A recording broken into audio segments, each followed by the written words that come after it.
इंदौर के राजेंद्र नगर थाना क्षेत्र में कई लोग नशा करने वाले और बदमाशों से परेशान हैं। इनके कारण इलाके के कई घरों में मकान बिकाऊ हैं और हमें पलायन करने के लिए मजबूर करने के पोस्टर लगे हैं।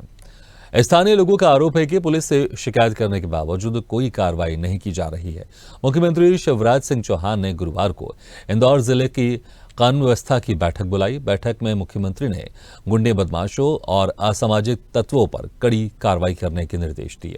उन्होंने कहा कि गुंडे बदमाशों में पुलिस का खौफ रहे। मुख्यमंत्री शिवराज सिंह चौहान ने मुख्यमंत्री निवास समत्व में सुबह 10 बजे इंदौर जिले की कानून व्यवस्था को लेकर बैठक बुलाई। बैठक में गृह विभाग के ACS Rajesh Rajora, DGP Sudhir Saxena, ADG intelligence Adarsh Katiyar, OSD मुख्यमंत्री अंशुमन सिंह उपस्थित थे। वहीं इंदौर में virtually police commissioner Makrand Deouskar, commissioner Pawan Sharma, collector Ilaiya Raja समेत जिला प्रशासन के अधिकारी जुड़े हुए। बैठक में मुख्यमंत्री ने जिले की कानून व्यवस्था की समीक्षा की। उन्होंने अधिकारियों को निर्देश दिए कि गुंडे बदमाश और असामाजिक तत्वों पर कठोरतम कार्रवाई करें। उन्होंने कहा कि गुंडे बदमाशों में पुलिस का खौफ हो। सीएम ने कहा कि आम जनता में पुलिस पर विश्वास होना जरूरी है। बता दें, इंदौर के राजेंद्र नगर थाना क्षेत्र में कई लोग नशा करने वाले और बदमाशों से परेशान हैं। इनके कारण इलाके के कई घरों में मकान बिकाऊ हैं और हमें पलायन करने के लिए मजबूर करने के पोस्टर लगे हैं। स्थानीय लोगों का आरोप है कि पुलिस से शिकायत करने के बावजूद कोई कार्रवाई नहीं की जा रही है। इसके चलते कई लोग मकान बेचने को मजबूर हैं। इंदौर जिले की कानून व्यवस्था की समीक्षा में सीएम ने निर्देश दिए कि गुंडे बदमाशों पर सख्त कार्रवाई करें। इस खबर पर ज्यादा जानकारी के लिए सीधे रुख करते हैं भोपाल को और बात करते हैं हमारे सहयोगी अनिरुद्ध सोनने से। अनिरुद्ध, जिस तरह से अक्सर देखा जाता है, मुख्यमंत्री शिवराज सिंह चौहान जनसभा में मंच पर यह कहते हैं कि गुंडे बदमाशों की खैर नहीं, अगर किसी ने बदमाशी दिखाई तो उसकी बदमाशी मैं निकाल दूंगा। और अक्सर देखा भी जाता है कि कहीं पर कोई ऐसा हमने तस्वीर देखी जहां पर कोई गुंडे बदमाश को ऐसी हरकत करते तो उनके घर तक तोड़ दिए जाते हैं। लेकिन इंदौर में कुछ ऐसी जगह है जहां पर लोग बदमाशों से, नशाखोरी लोगों से परेशान है। आखिर क्यों? जब सीएम एक तरफ इतने सख्त हैं तो फिर इस तरह के क्षेत्र में अभी भी इस तरह के गुंडे बदमाश क्यों हैं कि लोगों को वहां से पलायन होने पर मजबूर होना पड़ रहा है? देखिए, इंदौर और भोपाल में पुलिस कमिश्नरी लागू है और पुलिस कमिश्नरी लागू होने के बाद इंदौर में इस तरह की घटना पुलिस की कार्यप्रणाली पर संदेह खड़ा करती है। और आज मुख्यमंत्री शिवराज सिंह चौहान ने इंदौर की घटना को लेकर एक सुबह हाई लेवल की मीटिंग ली।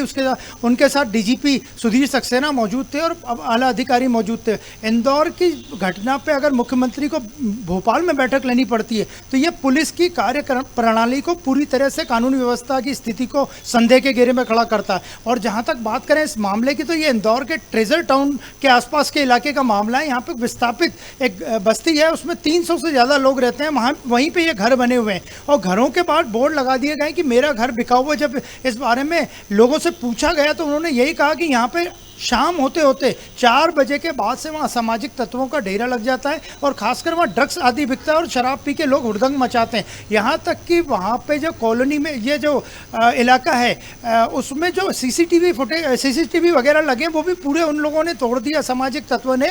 और शाम को खासकर महिलाएं और बच्चे उस पूरी बस्ती में निकल नहीं पाते हैं। तो हालांकि एसीपी आदित्य मिश्रा वहाँ पहुँचे, उन्होंने स्थिति का जायजा लिया, लेकिन कई बार पिछले कई महीनों से पुलिस में इस बात की शिकायत की जा रही थी, लेकिन पुलिस केवल आती है और अपनी खानापूर्ति करके वापस चली जाती है। इसीलिए आज ये मामला मुख्यमंत्री शिवराज सिंह चौहान तक पूछा और उन्होंने पुलिस कमिश्नरी, इंदौर के पुलिस कमिश्नरी में जितने भी अधिकारी हैं उनको जमकर फटकार लगाई जो इस क्षेत्र में आते हैं। राजेंद्र नगर थाना क्षेत्र का ये मामला है। और कुल मिला के अगर भोपाल में मुख्यमंत्री को इस छोटी सी घटना पर बैठक लेनी पड़ रही है तो ये पुलिस कमिश्नरी पर भी एक सवाल खड़ा करता है। बिल्कुल अनिरुद्ध, बहुत बहुत शुक्रिया इस तमाम जानकारी के लिए। वाकई सही कहा आपने कि इंदौर की जो घटना हुई, अगर उसमें खुद मुख्यमंत्री को इस तरह से बैठक करनी पड़ रही खासतौर से, तो पुलिस की कार्यप्रणाली पर सवाल तो उठता ही है, और तब जब इंदौर में कमिश्नर प्रणाली लागू है।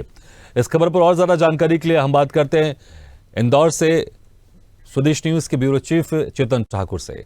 चेतन, जिस तरह से ये यहाँ पर एक मामला सामने आ रहा है कि एक क्षेत्र है जहां पर कई लोग घरों से पलायन करने को मजबूर हैं, वहीं दूसरी तरफ जो भोपाल में बैठक हुई है वाकई यहीं पर कहीं ना कहीं सवाल खड़े करती, क्योंकि हमारे सहयोगी कह रहे थे अनिरुद्ध कि अगर इस तरह से मुख्यमंत्री को खुद बैठक करनी पड़ रही खासतौर से, तो पुलिस की कार्यप्रणाली पर सवाल उठता है।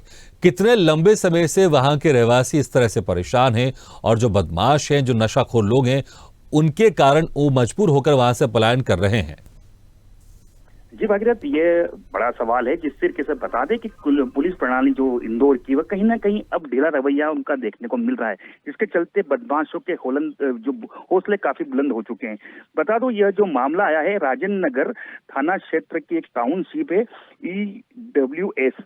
इसके अंदर करीब करीब कई परिवार इस टाउनशिप में रहते हैं। उनका कहना है कि हम लगातार कई महीनों से हर एक अधिकारी, चाहे TI की बात कर लें, चाहे थाना प्रभारी की बात कर लें, चाहे DSP रैंक की बात कर लें, SP रैंक की बात करें, यहाँ तक कि कमिश्नर से लेकर उन्होंने CM हेल्पलाइन तक शिकायत की, जिसके चलते उनके शिकायत का निराकरण नहीं हुआ, जिसके चलते वो पलायन करने को मजबूर हो गए हैं। बता दूं, यह जो कॉलोनी है काफी व्यवस्थित कॉलोनी, और इसमें सबसे बड़ी बात है कि इस कॉलोनी के लोगों का कहना था कि कॉलोनी आज से 1 से 2 वर्ष पूर्व इस तरीके की थी कि जो एक धारावाहिक आता था जिसका नाम था गोकुल धाम सोसाइटी, उसी के चलते इन्होंने अपनी कॉलोनी का नाम भी गोकुल धाम सोसाइटी रखने का फैसला किया। पर जिसके चलते बता दूं, कुछ माह 6 से 7 माह पूर्व इस कॉलोनी की जो व्यवस्थाएं बिगड़ी वो इस तरीके की बिगड़ी कि यहाँ करीब करीब जो परिवार सुख से रहता था उनके बीच में ऐसे असामाजिक तत्व आ गए जो नशाखोरी का धंधा करते थे, गुंडा तत्व के लोग थे, जिसके चलते लगातार कई बार कई थानों में शिकायत की गई, कई आवेदन दिए गए उनके पास। करीब करीब हम गए थे तो उनके पास हमने जो आवेदन देखे हैं, करीब करीब उनके पास 100 से 150 आवेदन है, जिसमें उन्होंने एक लंबी शिकायतें करी, पर शिकायतों का निराकरण नहीं हुआ, जिसके चलते उनको मजबूर होना पड़ा कि अब कहीं ना कहीं हम हमारा घर बेच के और कहीं हमारा आशियाना बना लेंगे और हम कहीं भी जाके अपना तरीके से लेंगे। पर जिस तरीके से बदमाश का खौफ जो इंदौर में नजर आ रहा है, तो कहीं ना कहीं जो कमिश्नर प्रणाली है उस पर भी एक बड़ा सवाल उठ रहा है, जिसके चलते बता दूं, आज सुबह प्रातःकाली शिवराज सिंह चौहान जो प्रदेश के मुख्यमंत्री हो, उनको इस मामले में संज्ञान लेना पड़ा और वहां से सख्त सख्त आदेश दिए गए हैं। पर जिस तरीके से अगर इस तरीके की व्यवस्था इंदौर जैसे महानगर में हम देख रहे हैं, तो क्या एक बड़ा सवाल यह भी उठता है कि कानून व्यवस्था कहीं ना कहीं मध्य प्रदेश के अंदर अब कहीं ना कहीं ढीली दिख रही है। चंदन, कितने लोग हैं जो यहाँ से पलायन कर चुके अपना घर बेचकर? जी करीब करीब 5 से 7 लोग तो जा चुके थे। बाकी लोगों का कहना था कि इस तरीके से हम इतने समय से यहाँ रह रहे हैं और इंदौर जैसा एक महानगर है, इंदौर में काफी महंगाई है, जिसके चलते उन्होंने किस तरीके से अपने खून और अपने पसीना बहाकर ये जो अपने आवास लिए थे, तो अब वो बेचेंगे तो कहीं ना कहीं उनको दामों में भी काफी कम दाम मिलेंगे। और इंदौर काफी महानगर है, काफी महंगा महानगर है और काफी महंगी चीजें यहाँ मिलती है। उन्होंने किस तरीके से अपना मकान खरीदा होगा और अब बेचने को मजबूर है, तो इसको देखते हुए अब कहीं ना कहीं ठीक है। लेकिन चंदन, अब जिस तरह से मुख्यमंत्री ने खुद संज्ञान लिया इस मामले में, खास तौर से बैठक बुलाई गई है, अब क्या आप वहां तब्दीली देख पा रहे हैं? क्या पुलिस प्रशासन अब एक्टिव हो गया है और जो आवेदन थे वहां के रहवासियों की तरफ से उस पर कार्रवाई शुरू हो गई है और जो बदमाश है उनकी धरपकड़ शुरू हो चुकी है? क्या आप देख पा रहे हैं वहां पर आप? जी मैं बता दूं भागीरथ कि जिस तरीके से यह मामला जब सोशल मीडिया पे एक्टिव हुआ, कल की बात कर लें, कल से यह मामला एक्टिव हुआ, कल दोपहर से जब यह मामला एक्टिव हुआ तो यह मामला इतना एक्टिव हो गया है कि जो बता दूं कि जब एक्टिव हुआ तो प्रदेश के मुख्यमंत्री ने कल से इस मामले को संज्ञान में ले लिया था और जो यहाँ के जो पुलिस कमिश्नर थे उनका कहना था कि अब मामला मेरे संज्ञान में आया। तो यह क्या हो रहा है, किस तरीके की पुलिस प्रणाली है? और सबसे बड़ी बात है कमिश्नर प्रणाली है, इंदौर का कोई बड़ा क्षेत्र इतना बड़ा नहीं है और ये जो राजेंद्र नगर थाना है वो करीब यहाँ से 1 से 1.5 किलोमीटर दूरी पे ही है। तो क्या राजेंद्र नगर थाने पर लगातार आवेदन नहीं जा रहे थे? पर जिस तरीके से रहवासियों का कहना है कि पेट्रोलिंग तक नहीं होती है, कोई पुलिस की गाड़ी तक नहीं आती। हम बोलते हैं बदमाश शाम को, बदमाश को यह खौफ रहता है कि जो महिलाएं, जो बच्चियां हैं, वो शाम को उस क्षेत्र से निकल नहीं सकती है। तो यह सबसे बड़ी बात होती है कि लगातार हम सुन रहे हैं कि मामा का खौफ है मध्य प्रदेश के अंदर, बदमाशों के अंदर, पर यहाँ पर खौफ अब नजर नहीं आ रहा है। ठीक है, तो कहीं ना कहीं पुलिस प्रणाली, लेकिन जो सवाल मैंने आपसे किया, क्या अब मुख्यमंत्री शिवराज सिंह चौहान की इस बैठक के बाद कोई कार्रवाई होते हुए आप वहां पर देख पा रहे हैं? कुछ बदलाव कोई दिखाई दे रहा है? किसी की धरपकड़ शुरू हो चुकी है? अभी का जो बता दूं मैं, अभी ताजा मामला बता दूं, अभी भी कुछ भी वहां पे ऐसी एक्टिविटीज नजर नहीं आई जिसके चलते रहवासियों को कहीं ना कहीं सुकून की सांस मिले। वहां के रहवासियों का कहना है कि जब तक ये बदमाशों की धरपकड़ नहीं होगी और नशोकारियों पे तब तक लगाम नहीं लगेगी, जब तक हम इस तरीके का जो आवेदन है वो तो नहीं देंगे, पर हम यहाँ के मकान बेच के जाने को मजबूर है। तो अब कहीं ना कहीं मध्य प्रदेश शासन को और मध्य प्रदेश पुलिस प्रणाली और कानून व्यवस्था को अब मजबूत करने की जरूरत है। अब देखना होगा कि शाम तक किस तरीके से यहाँ कार्रवाई होती है। जो बदमाश था जिसका खौफ था वो कहीं ना कहीं अब पुलिस की चुंगल में आते हैं या नहीं, ये शाम तक देखने को मिलेगा। बहुत बहुत शुक्रिया इस तमाम जानकारी के लिए।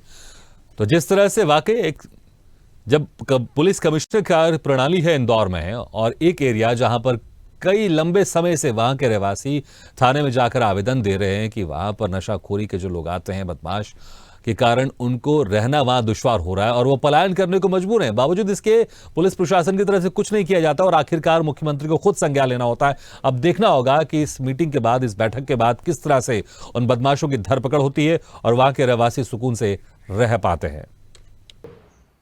ऐसे ही वीडियो के लिए लाइक करें, शेयर करें, फॉलो करें और YouTube पर जाकर सब्सक्राइब करें और बेल आइकन को दबाना ना भूलें। और ताजा तरीन अपडेट के लिए स्वदेशलाइव.com पर जरूर जाएं।